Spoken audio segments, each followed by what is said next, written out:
Hello दोस्तों, आज की क्लास में पढ़ेंगे ट्वेल्थ होम साइंस गृह विज्ञान। उससे पहले सभी को गुड मॉर्निंग। तो हम ट्वेल्थ होम साइंस का अध्याय 4 का हम ऑब्जेक्टिव क्वेश्चंस करेंगे। इसमें ये चैप्टर बहुत ही ज़्यादा छोटा चैप्टर है और बहुत ही कम क्वेश्चन है इसमें। ठीक, तो जो कि अध्याय 4 का जो पूरा नाम है बच्चों की वैकल्पिक देखरेख, अर्थात बच्चों की जो बाहरी देखरेख होती है उसके बारे में आपको पढ़ना है। ठीक, तो बच्चों की वैकल्पिक देखरेख, उसी का हम ऑब्जेक्टिव क्वेश्चंस विद आंसर करेंगे। और यदि इसका पीडीएफ लेना चाहते हैं तो टेलीग्राम ग्रुप पे शामिल होकर आप ले सकते हैं, लिंक डिस्क्रिप्शन बॉक्स में है। और चैनल पर नहीं हो, चैनल को ज़रूर सब्सक्राइब कर दीजिएगा। चलिए, और सभी जगह शेयर कर दीजिएगा। तो चलिए हम शुरू करते हैं। और ये होम साइंस का चैप्टर 4 है और चैप्टर 3 तक हम पढ़ा दिए हुए हैं। तो चलिए शुरू करते हैं। तो इसमें जो फर्स्ट चैप्टर मतलब जो 4 नंबर क्वेश्चन का पहला नंबर क्वेश्चन पढ़े हैं, और पहला नंबर क्वेश्चन बोल रहा है कि साफ, स्वच्छ और विकार रहित का प्रतीक होता है। देखिए, ये तो सिंपल सी बात है, आप भी ये सोच सकते हैं। साफ, स्वच्छ का प्रतीक क्या होता है बताइए? काला, हरा, सफ़ेद या पीला? बताइए कमेंट बॉक्स में। जो साफ, स्वच्छ और विकार रहित, ठीक ना, जिसमें कोई विकार ना हो, उसका क्या प्रतीक है, क्या सिंबल है? तो बताइए आप लोग। तो यहाँ पे आपको बता दूं, तो साफ, स्वच्छ, विकार रहित का जो देखिए गलत हो गया है एमडी जाहिद, जो कि ऑप्शन सॉरी, ठीक है, सी दिए हुए हैं। अब बिल्कुल सही बात आप बताए हैं, लेकिन हम यहाँ पर फर्स्ट का ये हम समझ गए थे, तो यहाँ पर ऑप्शन सी हो जाएगा। जो साफ, स्वच्छ, विकार रहित का प्रतीक है, ऑप्शन सी हो जाएगा। सेकेंड नंबर क्वेश्चन, और सेकेंड नंबर क्वेश्चन बोल रहा है बच्चे की वैकल्पिक देख रेख की आवश्यकता होती है। बच्चे की बाहरी देखरेख की आवश्यकता कब होती है? तो माता पिता के बीमार पड़ने पे, या ऑप्शन बी पिता के नौकरी जाने पर, या ऑप्शन सी माता पिता की अनुपस्थिति में, या इनमें से सभी। तो आपको बता दूं, बच्चे की वैकल्पिक देखरेख की अर्थात बाहरी आवश्यकता कब होती है? तो माता पिता की अनुपस्थिति में। तो ऑप्शन सी हो जाएगा। चलते हैं, ऑप्शन सी हो जाएगा इसका, बच्चे की वैकल्पिक देखरेख की आवश्यकता ऑप्शन सी माता पिता की अनुपस्थिति में होती है। और थर्ड नंबर क्वेश्चन बोल रहा है जो बच्चों के स्कूल का टिफिन होना चाहिए। बच्चों का स्कूल का टिफिन होना चाहिए, किस प्रकार होना चाहिए बच्चे का टिफिन?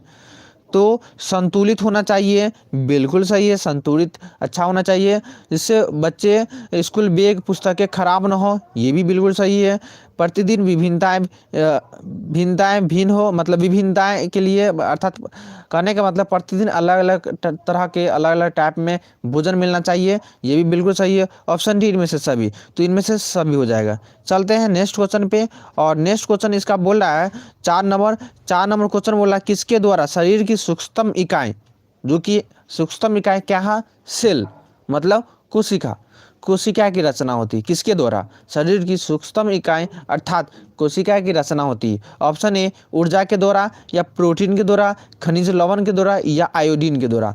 तो जो हमारे बॉडी के जो सेल की निर्माण होता है, आप लोग पढ़ते आ रहे हैं न्यूरॉन, ठीक ना, उसका निर्माण होता है प्रोटीन के द्वारा। ऑप्शन बी हो जाएगा, 4 का ऑप्शन बी। चलते हैं 5 नंबर क्वेश्चन। 5 नंबर क्वेश्चन जो एक तरह से आप ये पढ़ रहे हैं, तो ये हमें लगता है कि आप लोग जो 10th पढ़े होंगे बुक बायोलॉजी का, ठीक ना, तो बायोलॉजी में जो जो पढ़े थे वही सेम टू सेम सब 10th ही वाला इसमें सब दिया हुआ है। बायोलॉजी का जो बायोलॉजी का बुक पढ़े थे, यही होम साइंस में इसमें दिया है। चलते हैं 5 नंबर, मैत्रीपूर्ण, हर्षित और शांति का प्रतीक क्या होता है? देखिए, हर्षित या शांति का प्रतीक क्या होता है? लाल, काला, पीला, हरा। आप अपने आप को क्या, जैसे लाल कलर में जाते हैं तो क्या अपने आप को क्या महसूस करते हैं? या काला मतलब कि काला कलर मिलता है तो उसमें क्या, या पीला या हरा? सबसे ज़्यादा किस में शांति या प्रतीक करते हैं? तो हरा में, ठीक ना, हरा, जो कि शांति देने का एक तरह से प्रतीक है, ठीक ना। तो मैत्रीपूर्ण या हर्षित अर्थात हर्षित, उल्लास, शांति देने का प्रतीक है हरा। 6 नंबर क्वेश्चन, सुखद संवेद का उदाहरण है। सुखद संवेद का अच्छा वाला, ठीक ना, सुखद हैप्पी। तो संवेद का उदाहरण क्या? क्रोध, ये तो बिल्कुल नहीं है। स्नेह, स्नेह है, ऑप्शन बी हो जाएगा। भय, तो भय नहीं है। ईर्ष्या, ये भी नहीं है, तो ऑप्शन बी हो जाएगा 6 का। चलते हैं 7th नंबर क्वेश्चन। और 7 नंबर क्वेश्चन बोल रहा है 7 नंबर क्वेश्चन, जो इससे पहले चैनल पे नहीं हो भाई, चैनल को जरूर सब्सक्राइब कर दीजिएगा। वीडियो अच्छा लग रहा है तो वीडियो को लाइक कर दीजिए, शेयर कर दीजिए। मॉर्निंग मॉर्निंग ही आप लोगों को लाइव में डायरेक्ट जुड़ गए हैं, ठीक ना। तो इसलिए आप लोगों के लिए हम इतना मेहनत करते हैं। एक वीडियो बनाने के लिए, एक चीज़ को तैयार करने के लिए कितना 4 घंटा 3 घंटा ज़रूर लग जाता है। तो आप लोग मेरे लिए 5 सेकेंड 10 सेकेंड निकाल कर सभी जगह शेयर नहीं कर सकते हैं, शेयर ज़रूर कीजिए। आप लोग हमसे फ्री में नॉलेज लेते हैं, पढ़ते हैं, तो मेरे लिए भी कुछ ना कुछ करना होगा। तो ज़रूर कीजिए, शेयर कीजिए, अपने आसपास के बच्चों को बताइए, जहाँ पढ़ते उसके बारे में ज़रूर बताइए, ठीक ना। तो 7 नंबर क्वेश्चन मतलब वृद्धि एवं विकास को प्रभावित करने वाला कारक है। वृद्धि, वृद्धि अर्थात ग्रोथ और विकास, डेवलपमेंट, ग्रोथ एंड डेवलपमेंट को प्रभावित इफेक्ट कौन करता है, कौन सा कारक? पोषण, अंतःस्रावी ग्रंथ। पोषण अर्थात कहने का मतलब वही खाना पीना, जो अच्छे तरीके से खाना पीना हो, पोषण कहलाता है। अंतःस्रावी ग्रंथि है जो कि अनुवांशिकता, जो कि माता पिता के कारण जो कि वृद्धि एवं विकास प्रभावित होता है। तो देखिए, पोषण के द्वारा खाना पीना अब अच्छे तरीके से खाएगा, अच्छा पोषण होगा, नहीं खाएगा अच्छा पोषण नहीं होगा। अंतःस्रावी ग्रंथि जो अनुवांशिकता के कारण, माता पिता के कारण, ठीक ना, जो जीन है उसके द्वारा, तो आप पढ़े होंगे। तो अनुवांशिकता के कारण अंतःस्रावी ग्रंथि इसके कारण भी होता है प्रभावित, बिल्कुल सही है। वातावरण, इन्वायरमेंट, आप जिस कौन सा इन्वायरमेंट में रह रहे हैं, कैसा इन्वायरमेंट है उस जगह का, उसके मतलब वह भी प्रभावित करता है। तो इनमें से डी हो जाएगा। चलते हैं 8 नंबर क्वेश्चन, आप ऑब्जेक्टिव पढ़ते तो ऑब्जेक्टिव को ही ऑब्जेक्टिव की तरह मत पढ़िए, उसको सब्जेक्टिव बनाने की कोशिश कीजिए। सब्जेक्टिव बनाने की कोशिश करेंगे तो आपके माइंड में ये क्वेश्चन चला जाएगा, बैठ ही जाएगा। कैसा भी क्वेश्चन घुमा कर आएगा ना भाई, आप आसानी से आंख बंद करके उसका आंसर दे सकते हैं। तो उसको ऑब्जेक्टिव को ऑब्जेक्टिव नहीं समझिए, सब्जेक्टिव बना कर चलिए, ठीक।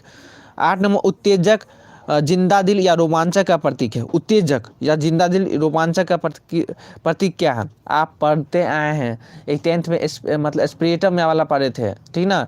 तो हरा के कारण या पीला लाल बैगनी, तो सबसे ज़्यादा लाल बैगनी, यहाँ पर 2 ऑप्शन है, उत्तेजक और या रोमांच का, ठीक ना।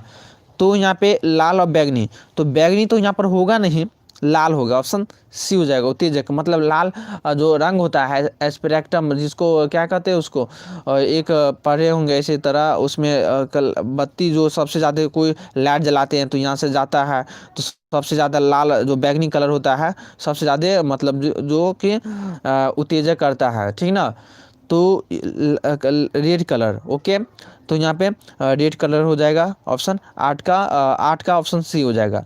तो ये छोटा चैप्टर था, बहुत ही कम चैप्टर था। तो इसका पीडीएफ लेने के लिए टेलीग्राम पर ज़रूर जुड़ जाइए, और यहाँ पर ज़रूर जुड़कर आप यहाँ पे टेलीग्राम पर सभी स्टडी मटेरियल, और इस पर हम जीके जो एमसीक्यू क्वेश्चन भी करवा रहे हैं, तो एमसीक्यू क्वेश्चन में मतलब कि उसमें भाग लीजिए, आप ही के एग्जाम के लिए करवा रहे हैं, ठीक ना।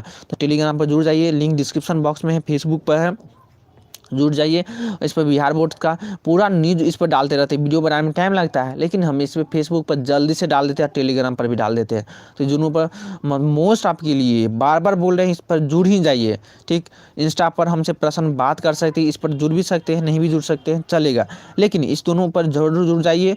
और ये आप ही के फायदे के लिए बोल रहा है। और इंस्टा पर हमसे बात, किसी भी प्रकार का बात करना हो तो यहाँ पर हमसे बात कर सकते हैं, तो इस पर भी जुड़ सकते हैं।